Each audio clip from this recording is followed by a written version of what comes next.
Hi, everyone. It's Tessa. And Joe. From the Unveiling Paradise podcast. Tessa, summer is almost here, and so many of our listeners are about to have their epic destination wedding. And we are so excited for you guys. Before the big day, guys, we want you to make sure you listen to these 3 episodes. Episode 62, Deep Diving Your Wedding Ceremony. Episode 53, Questions Your Wedding Guests Will Ask. And episode 31, the final countdown to your wedding day. And if you're planning your wedding here in Hawaii, hit us up and ask us about our Unveiling Paradise podcast promo. Happy planning. Welcome, everybody, to our show. Hello, Tessa. Hey, Joe. I like that. Thank you. Hey to you. Thanks so much. All right, today we are going to be talking about videography. Videography, to me, is kind of like the forgotten stepchild of weddings. It's so true. For some reason, Tessa, I think that videography is categorized as a nice to have rather than a must have. I think that sometimes people don't prioritize it when I think it is an essential part of the vendors that you're going to be booking. I think I'm torn. As your devil's advocate constantly, I think it is important, but is it a must have? I don't know if it is a 100% must have. For me, examples, must haves are good food, good bar, good music, good dancing. You know, photos are important too. But that's not a must have for you as well? It's a light must have. Yes, it is. Interesting. Okay. But for me with video, I don't know if I would put it in the 100% must have category. I'm hoping today you can change my mind. It always boggles my mind to hear that. It is a nice to have because I think that there are so few takeaways from your wedding. When all is said and done, when all the food is eaten and the music is played,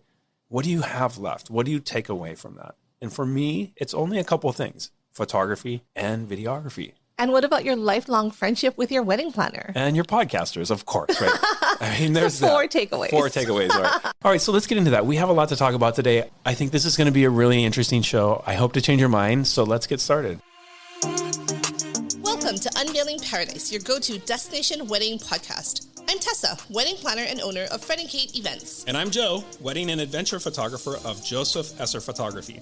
We are based in Hawaii, one of the biggest, most popular locations for destination weddings. We want to share our real-life experiences with you, give you insight from a professional's perspective, and still make sure you're having fun in the process. We're huge believers in the fact that planning a destination wedding can be one of the most amazing experiences, and we want to bring you along. We're so excited to talk with you about weddings, Hawaii, and everything else under the sun. So pack your bags and let's get started.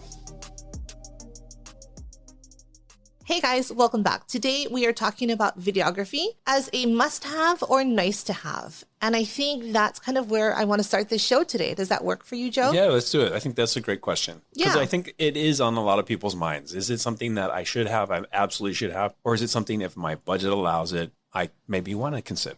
Right. Or if I have extra money at the end, is that where I want it to go? Or do I want to put it towards more bar, more alcohol? Right. And I have strong feelings, so be ready.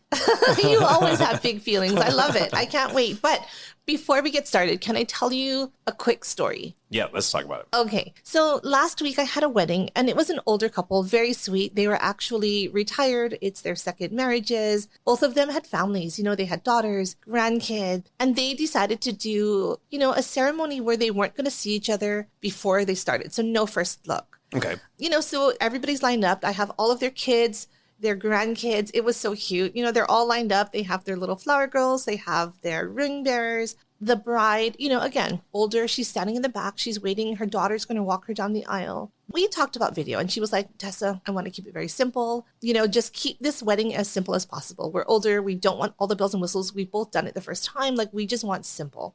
They hired photo for 4 hours and no video. And she was 100% fine. And I said, are you sure? Yes, we're good. Perfect. Walking down the aisle, she's getting lined up. All of the kids are going out. She has her kids, her grandkids. You know, I'm fluffing her dress. She looks at me and she's like, Tessa, I should have listened to you. She's like, I wish I got video. You know, and so, you know, me, like, I love the I told you so, but I'm like, this is not the time, Tessa, hold it in. But she very much kind of realized that she missed all of the other parts of the wedding day. She didn't see her kids walking in. She didn't see her husband's reaction. You know, she didn't get to see a lot of these things that were happening when she was kind of in her own space. That's interesting. And that's very true. Because if she's watching them, she's hiding behind the corner. She's not seeing her cute little grandkids walking down the aisle. Or you can capture some of that with photo, I think. But the emotions, right? Just the tears or the screaming or whatever it is, that fun, innocent chaos, I think you don't capture all of it in photo, and you do get that in video. And it's interesting. Okay, I love that, because that is true. Video does capture a completely different way of experiencing your wedding and documenting your wedding. You know, I always read all these blogs about weddings, wedding planning advice, you know, and all these different things. And even just hearing it from our couples, right? Videography is always one of those things. If they don't do it, they always say, that's my biggest regret. They don't regret, like, I don't know, an extra signature cocktail or something like that, but they will regret not having that video, not documenting their wedding. I think that's something that we hear a lot. You know, Joe, I agree with you. One of the biggest regrets when I'm talking to couples is that they didn't get video, but it's not for the reason that I think you think it is or what people assume. What do you think? I'm just curious. Yeah. So it's not like, oh, I wish I got a video so I could watch me get married again, or I could see what I look like on my wedding day. A lot of it is, you know, my grandmother has passed away. So for example, for my wedding, right? Since then, it's been 15 years. My grandmother has passed away. And to see her on my video, again, I have photos of her, but to see her talking and see her laughing, those are the moments I think that people don't realize you capture on video, where walking down the aisle, looking at each other, you know, that's fun, that's cool, but it's the two part, right? Number one, it's you being able to watch these people who may not be with you anymore. It's also for me, right? I have a daughter, for her to watch me and for her to watch the video and to see this part of our lives that she obviously wasn't there for. I think these are the reasons why video is so special. You know, I talk to a lot of couples about videography. One of the things I always like to share is this. Your wedding day is such a crazy experience. You wake up, you know, you start your hair and makeup, you blink your eye, and the day's over. It really just happens like that. There's just so much emotion and excitement and things that are happening. As a photographer and as a videographer, we have a very interesting role, and that is to document your day, right? It is to document your day as it unfolds, because once your day is over, again, like, what do you have? What are those takeaways? You know, when we talk about videography, you're documenting that day so differently than photography. There's so much that you capture in video that you don't capture in photo, right? The nervousness, that nervous energy when somebody is like fidgety, you don't see that in photos, but you definitely see it in video. You don't hear someone's voice crack because they're anxious, or, you know, you don't hear those deep sighs where it's like, oh my God, she looks gorgeous, or whatever it is. You don't see that. You don't feel that in photo, whereas in video you do. And again, like, what is the purpose? What is the whole point of videography? For me, it is documenting your day so you can look back after, you know, that blur of your day passes and be able to relive and see moments that you maybe didn't see perspectives that you didn't see. This woman's grandkids walking down the aisle, she didn't see that. She won't see that. She saw that maybe the backs of their heads, but she didn't get to see their faces. That's what videography is to me.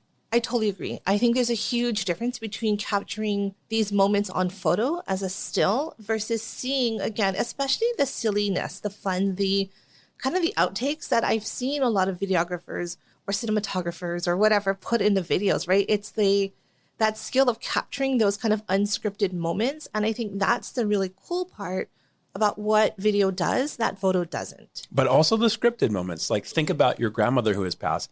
What did she say if she gave a speech? What did the father of the bride say if he gave a speech? What did your best man say? What did you say in your vows to each other? You don't hear that in photos, but with video, you are capturing that thing. And I think that's something that what makes videography a little bit different is, again, it is kind of a historical document, right? It is something that you can look back, relive, hear your grandmother who has passed on, be able to relive that and hear that and share that with maybe your unborn kid who's going to be now like a teenager or whatever it is. Again, that it's a very different way of reliving your wedding day and documenting your wedding day. You know, talking about scripted moments, I think one thing or one reason that video is just gaining popularity right now, possibly, dare I say, even more than photo, Yeah, sure. is social media, right? If you look at social media, TikTok, Reels, there are all of these videos. And there's a lot of specific wedding trend videos now where if you look at these couples, they're trying to get video so they can get content on their social media. Right. Actually, that is so interesting. Okay, so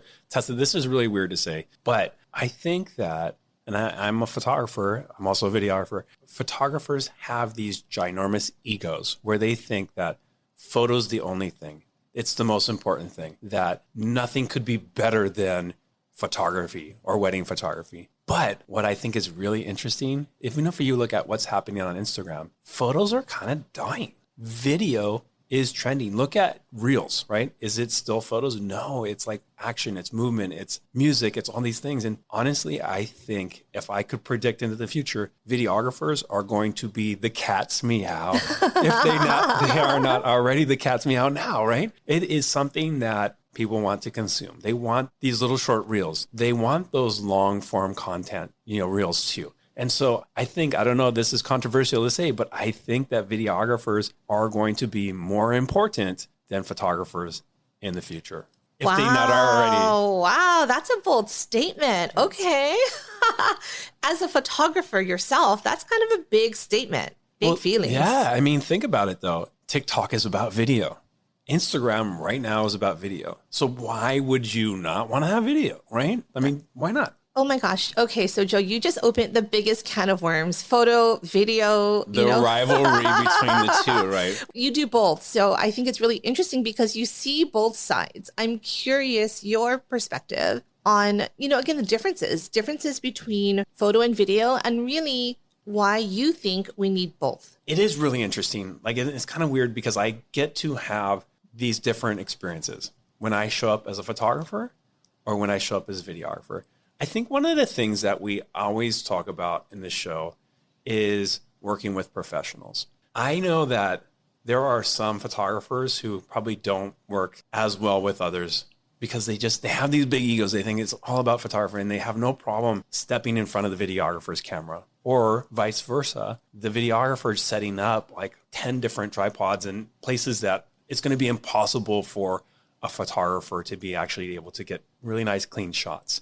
Are you going to be naming names of companies today or no? Yeah, let's do it. Let's get this, just air out all the dirt. No, but it does happen. It does happen. And I think the best experience when you're doing photo and video is working with companies who have a mutual respect for each other, right? Because, again, for one client, video may be the thing that is way more important than photography, or vice versa. If those two entities aren't working in sync with each other, what happens is it hurts the client. It doesn't hurt, like the photographer or the videographer's feelings if you step in front of the camera. It just screws up their shots. So as a wedding planner, I've definitely experienced multiple different ways of this happening where, again, I've had a photographer who did not work well with a videographer and they actually got into a fight. Oh my gosh. On the wedding day, where then we had to do everything multiple times because they didn't want to take shots at this. It was a mess. Everybody I have lots of names that I know photographers that do that. I know that, yeah. And then on the flip side, I've also had big ego videographers who, again, did not get along with the photographer, set up their camera right in their shots. It's a constant fight of trying to get in front of each other. But like you said, I really think it's important that at the end of the day, every single vendor, video, photo, wedding planner, cake, whatever, all of us should have the client's best interests. And if the client is saying photo and video are equally as important, or I want both, I think it's important to, number one, find a company that does both photo and video because they clearly can work together. Or number two, find a photo and video company or two individual companies that have worked together and have that mutual respect. And are professionals just to start with. For sure. Yeah. Okay. So you know that we do both photo and video, right? Most of our weddings include both services, right? Let me tell you how it all started for me. It's an origin story. I'm excited. The origin story. So actually, this happened to me one time. And I remember thinking, you know what? Like, why are we putting ourselves in this situation where we have these experiences? And like, unfortunately, it impacts the client too. So this is one of the catalysts for me starting our video side of our business. We had a wedding ceremony at this property where the ceremony setup was real tight. There wasn't a lot of space to work around. What happened was I was shooting photo. This videography company came in and they set up their camera right behind the couple. So there was like literally during the vows and all these kind of key important points, there was no way not to get the videographer in all of the photos. Now, here's the worst part of it. The videographer was wearing a red and white striped shirt. So it literally looked like, where's Waldo?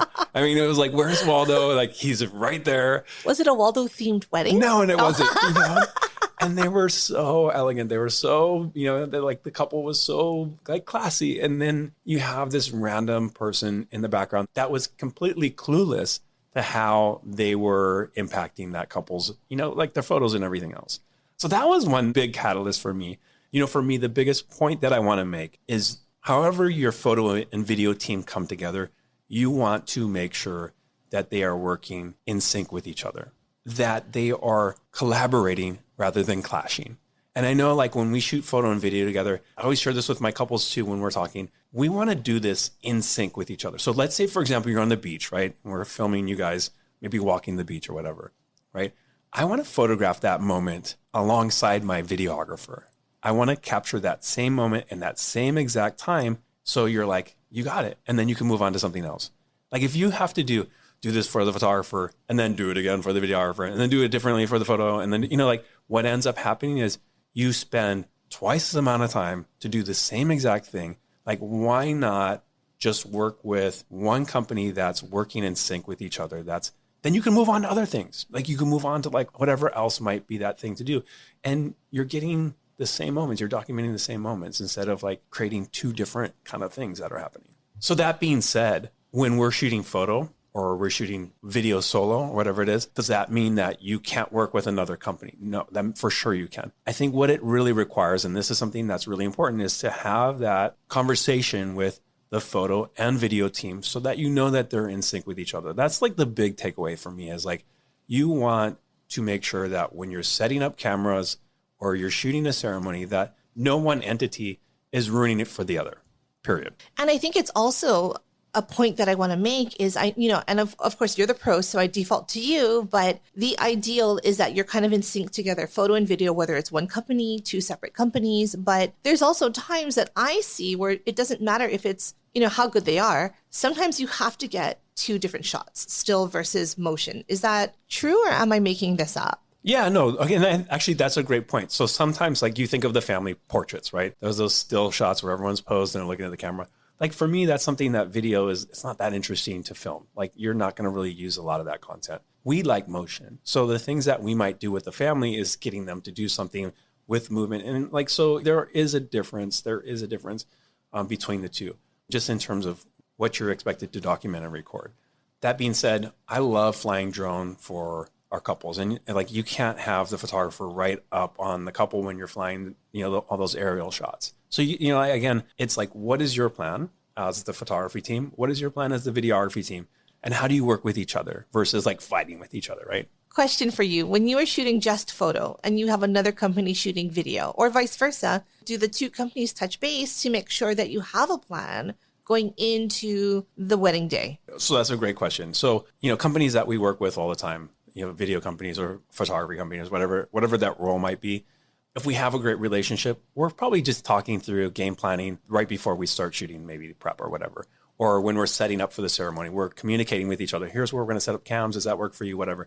If it's a company that we've never worked with, I like to get on the phone and actually talk to them. So if it's a photographer or a videographer, that way we can kind of say, here's what's really important for us. Here's what we want to do. A lot of times, again, if we talk about the drone, right? If we need 3-4 minutes to fly a drone and get those aerial shots, we need to make sure that that's worked into maybe that sunset session timeline a little bit, right? And so that's something that I think, again, like if you're working with professionals and there's mutual respect between the two, then, those conversations happen. And I think that's so important. I've worked with video companies before, for example, where we've worked out the timeline, we've sent it to photo and video, everyone's on board. And then on that day, the video company's like, hey, we're going to take a couple for 20 minutes to go do some interviews. And I'm like, no, right, no, we can't. But it's tough because they're like, oh, the couple wants to do this. But again, it's that communication of, well, now it's sunset, so photo is going to take them, or, dinner's about to start or whatever. So it really is, going back to your point of working with professionals and understanding that photo and video often will need the couple's attention at the same time. So how do we work together to make sure that everyone mutually is working together to benefit the couple? Yeah, and I think that's a great example because that is something that, like if it's an interview, and the photographers don't need those photos and they're not going to use that, but that's great content for video. Depending on what type of film you're making, that might make sense. I think it's interesting, right? We're talking about, just on the day of the wedding, when video shooting and kind of pulling people for interviews. I think that is one style, one type of video that people will get post-wedding. I want to talk to you, Joe, about the other types. What other types of videos can couples expect? Or I guess, what's the most popular style? And what do people kind of want at the end of the day? Yeah, I mean, I think it's really interesting when you step back and you look at videography and you say, what is it all about, right? If you give 10 videographers the same exact equipment, they will absolutely film your wedding differently. Some videographers like to go around, like think of the old, your uncle with a camcorder who's going around and saying, hey, say something nice about the couple, or whatever. I love that. Sometimes our couples like that style where they're sitting down, they're being interviewed, they're talking about their story and how they met and what they're excited about. And that is kind of what they want. Imagine the opposite of that. Someone going around and just kind of organically recording those interactions and the audio that's happening. It's completely unscripted. It's completely unthought about. Again, like those are two very different styles. So how you film is one thing. It's just like photography. How you film a wedding, how you photograph a wedding is going to depend on how you see that event, how you want to record that event. But also the thing that's really interesting is how you edit that footage. And so how do you retell that story as a videographer? So I think there's really two camps here. And I want to talk about this because I think it's really interesting. So a lot of times videographers that specialize in storytelling, like that, kind of like taking all that footage and threading it all together into like one cohesive story, we typically use the word cinematography. Like cinematographers are really the ones who are making movies and, telling those stories. And, there's build-up moments and there's, like all those different things that are happening. On the flip side of the spectrum, you have the documentary filmmaker. So if you watch all those Netflix shows where it's, like it's interviews and it's piecing together, I would say that's more of a documentary style videographer or cinematographer, right? When it comes to editing your wedding, what is it that you like? Do you want to see speeches from start to finish? Or do you want to just get into like the, nice juicy bits of what was said? During your vows, do you want to hear the entire 7-minute vow? Or do you want to jump into that kind of key moment? And so I think, again, if we break it down, a lot of times in terms of the editing, you're looking at the difference between a highlight edit, which is that cinematography storytelling type, or the documentary edit, which is, again, like things in real time, not dissecting that content so much. I don't know if you knew this, but I grew up in the Catholic Church. Right. I was an altar boy, believe it or not. I think I would have been a better behaved kid, but I wasn't. I remember as a kid going to Catholic church weddings. And I remember sitting there being so bored and being just like, when are we going to get to the good stuff? Right. When are we going to watch them kiss? Yay. Oh, I can't wait for that. And I think like a highlight edit, if you really think about that, what it is doing is it's taking that 20 hours of footage that you're recording and it's threading it together in a cohesive way that tells that story. And it's dynamic from start to finish. You're not bored. You're not like, oh my gosh, when are we going to like, that's the storytelling is piecing together all those things. So like a highlight edit tends to be a lot shorter than a documentary edit. Most highlight edits, like if we were honest, for an hour of recording, maybe you might have 4 cameras rolling. You're really looking at grabbing about a minute of footage that you're actually going to be using, right? That's crazy. But it's exciting. Anybody can watch it. Anybody and their grandmother can watch it and they know exactly what the feel, what the vibe, what was said, like those key moments. For a lot of our couples, that's what they want. On the flip side, the documentary edit. You have 4 cameras rolling at a reception. That's a lot of material. A documentary edit is what they're doing is they're taking, maybe it's like your best man's speech, right? They're taking that camera angle where you're seeing the person speaking, but you're also taking another camera angle where you're cutting to like the bride and groom or whoever it is, to also another camera angle that's like the crowd reactions. So it's still dynamic, but you're seeing things in real time. It's a documenting that thing in its fullest. I definitely see the value to both. I think I personally, right, when I'm looking back at my wedding, the documentary edit, I think is the one that I like just because I like hearing all the speeches. I like hearing start to finish, what kind of happened during my ceremony. But which one do you see being more popular? Yeah, I mean, that's a good question. I think this is where it comes down to the couple's preferences. I like the highlight edit myself the best. I think it's more interesting. I think it's more practical for everyone who maybe didn't attend the wedding to actually watch. I don't think most people are going to watch your documentary edit. But for you, right, that hearing those speeches in real time, like that's something that maybe appeals to you. I guess it depends on how you're going to be using that video. Are you going to be sharing it with the world, or is this something for you to like have and look back at your 1 year or 5 year or 10 year anniversary? Whatever it might be. Like for us, we shoot so much material that we can do a highlight and we can do a documentary edit. You're always rolling cameras. So it's easy to move, I think, to a documentary edit. But if you're into, let's say, the interview style, you have to work that in. So if like in a lot of companies, that's what they specialize in, is that interview style. So they might interview the bride and groom or bridesmaids or groomsmen or parents or whoever, maybe even before the wedding. And they mash that up into like, something that's a little bit different than what you're actually seeing on your wedding day. I want to ask you a question and kind of go back to something that you mentioned earlier. I took notes. I was really interested in this.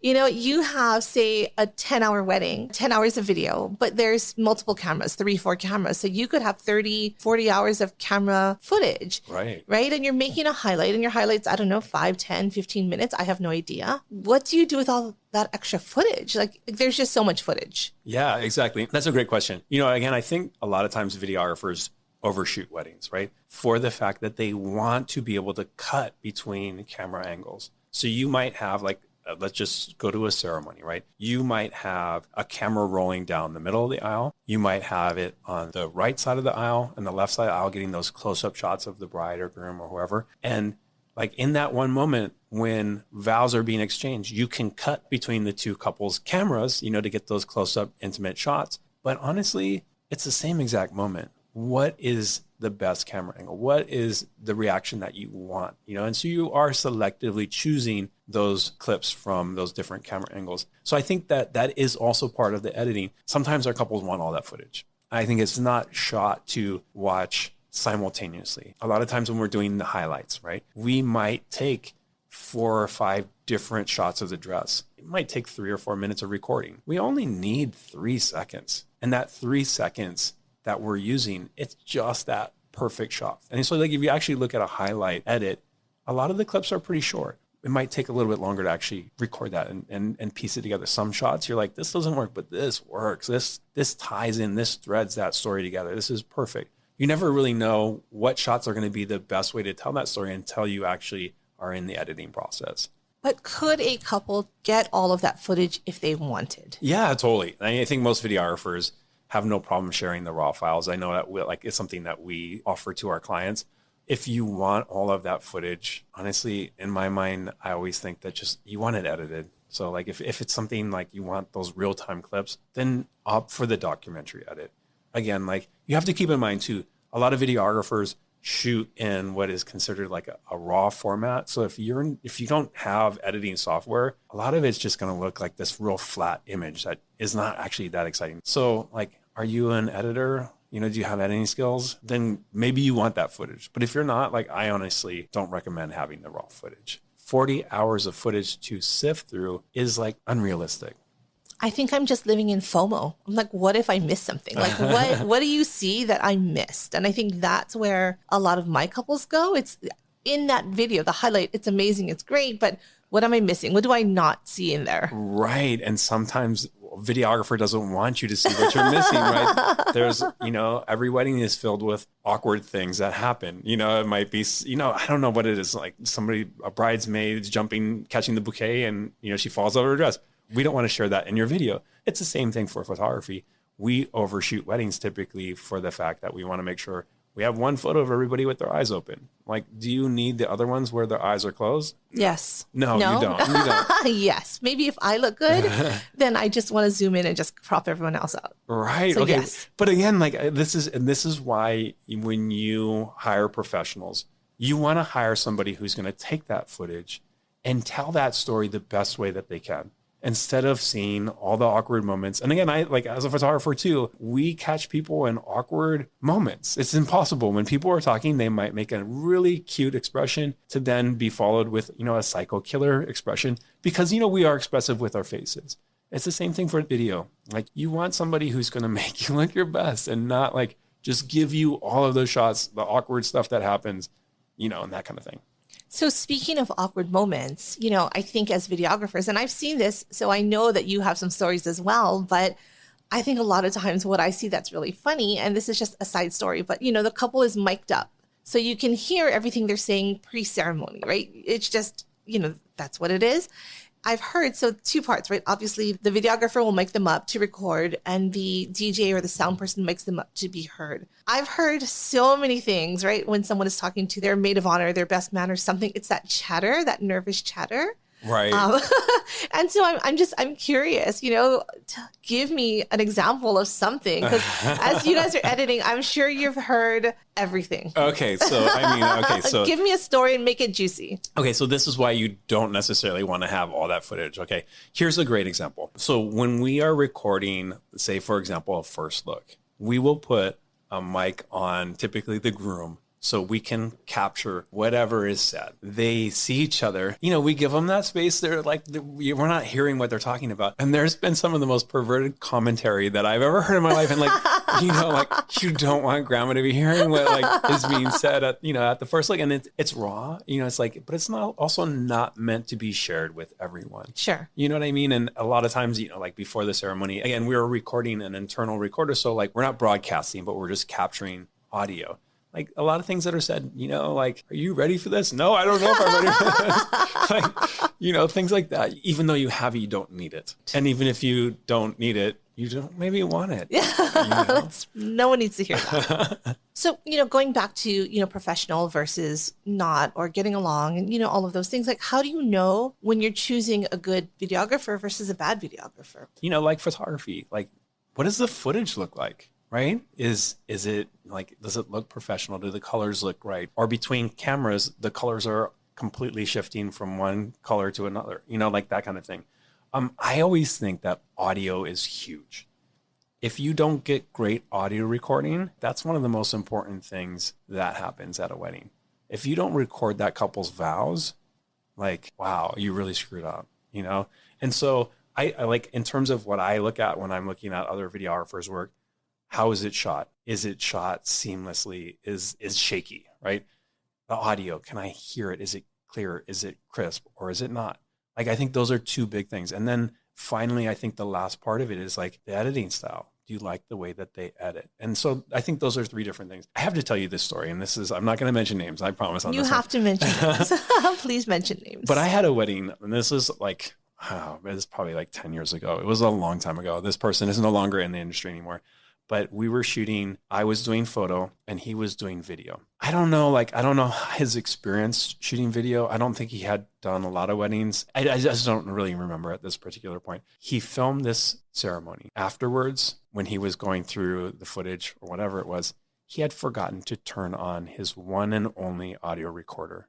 So they had no audio. There was nothing. And so he called me up and he's like, hey, I need the officiant's phone number. Can you give me his phone number? I'm like, why? And he's like, he was telling me the story. And he's like, he actually had to ask the officiant to review the footage and try to voice over the ceremony. So he was, saying he had to voice over this whole ceremony because he had only one recorder.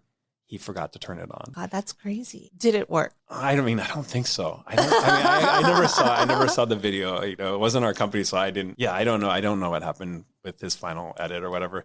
But I have to imagine it was probably a mess. Let's look it up.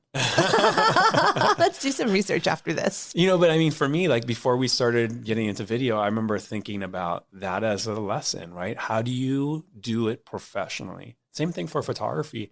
You want to have all these redundancies. If one camera goes down, you better have a second camera, right? And it's the same thing for video, having multiple ways to record audio. What if your audio recording device just fails? It happens. It does happen. Do you have a backup? If you don't have a backup, you're really screwed. And so I think that's something that when you're interviewing your videographer, what are their redundancies? How do they record audio? How many different ways do they record audio? How many different ways do they record a ceremony? Do they have one camera? Do they have 4 cameras? And so those are things that I think distinguish a professional from an amateur. This is also overwhelming and it's a lot, but I think this is the point, right? Having a professional videographer versus just having a friend who's into video or into photo that's going to do video, it makes a huge difference. So to wrap up what we're talking about today, we're going to hire a videographer. I think that you have convinced me that it is a must-have. It is something that I think is important for any wedding day. We honestly just scratched the surface of this whole thing with videography. There's so much more to talk about, but I think it's a good start, and I think that, again, like, video for me is a must-have. And I know that for couples who don't, it's a lot of regret, so do it, right? Yeah. And I think after talking with you today, I think it's interesting. It's kind of a mind shift of it may not be a must-have for you as a couple, but I think for your wedding, it is a must-have, right? It's not a must-have for you to go back and watch a video of yourself. I do think it is a must-have for you to have this video of, again, family members that might not be with you for future or for your future family. I think for that reason alone, having a video of your wedding day for other people to watch or for you to watch other people, these moments and memories that you might have missed, that is a must-have. We started out the show, like, there's very few material takeaways. Video, photo, your podcast, and your wedding coordinator relationships are the few things that you actually get to take away from your wedding. Unless you save the top of your cake. Like, don't add more stuff. Everybody wants to eat cake a year later. No, they don't. And with that, let's wrap. Thanks again, guys, for listening. I hope this was informative. I definitely learned some interesting things. And with that, it's a wrap. Thanks so much for listening, and we'll see you next time. All right. Bye, guys. Bye.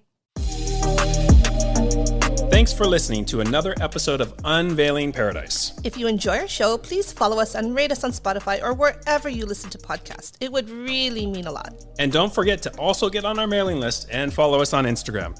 Just do it already. Until next time, this is Tessa. And this is Joe. And don't forget, your happily ever after is just a plane ride away.